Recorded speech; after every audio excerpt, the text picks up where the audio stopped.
Reasons for the justice of God. 1. Rational understanding of good and evil. It is essential to first acknowledge that our intellect can perceive the goodness and badness of things to a considerable extent. This concept is what scholars refer to as the rational understanding of good and evil. Huzn and Kubakli. For instance, we inherently know that justice and benevolence are good, while oppression and greed are bad. This understanding is clear to us even before religion or divine teachings address these matters. However, there are certain issues where our intellect alone is insufficient, and we need the guidance of divine leaders and prophets. Therefore, if some Muslims, such as the Ash'arites, deny the rational understanding of good and evil and claim that the only criterion for recognizing good and bad lies in religious teachings, they are entirely mistaken. If our intellect could not discern good from bad, how could we determine that God does not grant miracles to liars? But when we say that lying is inherently repugnant and impossible for God, we understand that all his promises are true and that he never supports falsehood by empowering a liar with miracles. Thus, we can rely on what is revealed in religion. Consequently, the belief in the rational understanding of good and evil forms the foundation of faith, and religion paid close attention to this point, to the root causes of oppression. To understand the justice of God, it is crucial to identify the roots of oppression. The source of oppression often lies in one of the following. Ignorance. Sometimes, an oppressor genuinely does not understand what they are doing. They may be unaware that they are violating someone's rights and act out of ignorance. Need. Occasionally, the desire for something belonging to others drives individuals to commit acts of oppression. If they were self-sufficient, they would have no reason to act unjustly. Inability. At times, individuals may wish to fulfill the rights of others, but lack the capability to do so,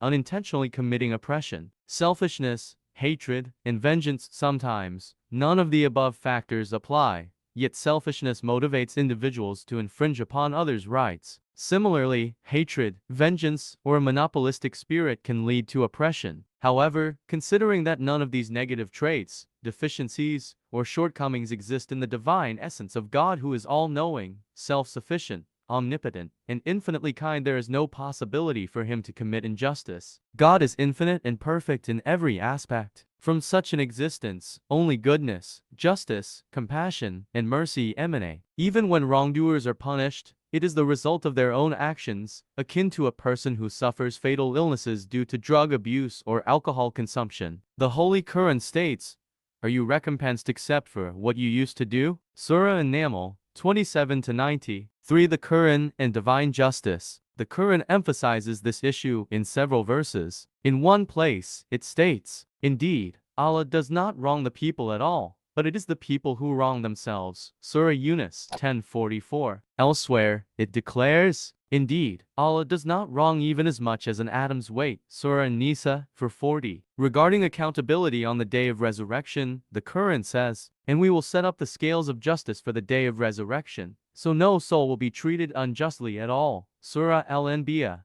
21:47. Note the term scales here refers to the means of measuring good and evil, not physical scales like those in this world. For the call to justice. As stated earlier, human attributes should reflect divine attributes. Justice should radiate in human society as a reflection of God's justice. Therefore, the Quran emphasizes divine justice while also highlighting the importance of justice and fairness among humans. The Quran frequently describes injustice as a destructive force that ruins societies and regards the fate of oppressors as one of the most painful. By recounting the stories of past nations, the Quran repeatedly warns about how oppression and corruption led to their downfall, urging others to avoid a similar fate. The Quran explicitly lays down a fundamental principle. Indeed, Allah commands justice, good conduct, and giving to relatives, and forbids immorality, bad conduct, and oppression. Surah An-Nahl 16-90. Interestingly, just as committing oppression is wrong, accepting oppression and submitting to it are equally condemned in Islam and the Quran. In Surah Al-Baqarah 279, it says, "Do not commit oppression, and do not accept oppression.